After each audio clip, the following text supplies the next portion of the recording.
bought this farm 17 years ago. It started off 106 hectares. We've grown it through to 168.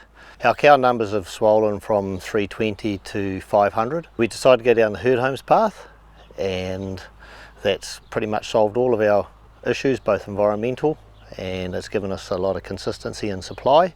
The most important feed on our farm is grass, and second to that is maize. All of the effluent that's collected via the HerdHomes system is spread on those maize paddocks. At the moment we still don't have quite the amount of effluent that we need to grow the amount of maize required, so we're still topping that up with solid fertiliser, but as time goes on it looks as if the levels of nutrients will build up, that it'll be pretty much become a self-sustained system.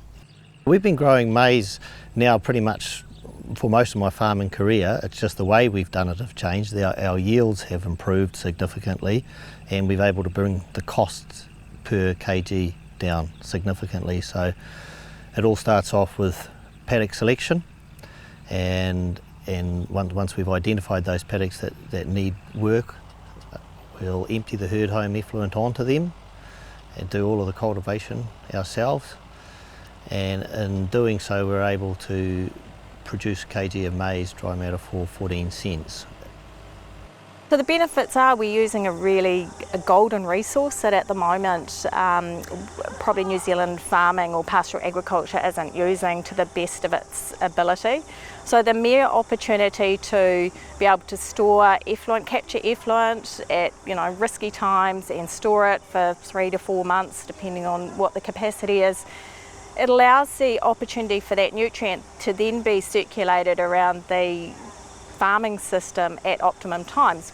The benefits are we're using a golden resource that at the moment probably New Zealand farming or pastoral agriculture isn't using. So we're starting to move into an opportunity of closed loop farming, and this infrastructure gives us the ability to be able to do that. Yeah, we just work, it's usually a two-team thing, so somebody will be driving a muck spreader, yep, and we would just get a few panels off like we have here now, and I would get into the loader tractor, and he'd drive up with a muck spreader, and I'd be filling him up. Then I just take off a few more panels and get my next bucket load ready to put in him as soon as he arrives. And we just do one bunker a night after milking. Just get in there, lift panels off one side, run down there, empty that out, and we'll do the next bunker the next night. So for us it's 4 nights after milking, twice a year. Tried to actually get as dry a product as we can underneath, and we knew it was going to be that way because of the types of feed that we're feeding. So we've geared ourselves up for solid muck spreading. With milking, yeah, I guess that's partly to do with the diet too, is their crap is so solid that I don't get splattered in crap. They're just nice firm pats, how they should be when they're on the proper diet. So hardly any crap in the shed. Most of it's in the herd home where it should be, which makes it ideal for us. We can spread it when we want, where we want. The problem with effluent is actually all the rainwater, that you get more of it with water. So with this herd home, well, there's no rainwater getting into it like a normal feed pad or anything. So effluent's easier to manage.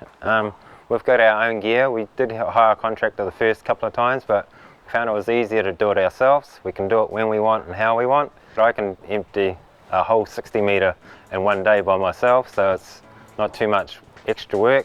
Industry uses overseer as a measure of nitrogen loss, and so if we can quantify things, what we're seeing with some of these farms that have transitioned to using these hybrid herd home type systems is anywhere from a 20 to 50% reduction in nitrogen leaching. A big chunk of the farm's growing maize. It's 44% of the farm I think this year.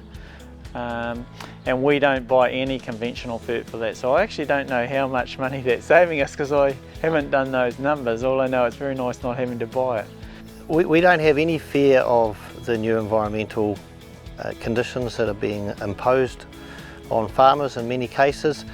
We are, I think, ahead of the game, and I honestly believe that most farmers don't want to ruin their environment. So we're using the herd home effluent onto our maize ground and our pasture paddock, poorer performing pasture paddocks. and they're not poor performing after that.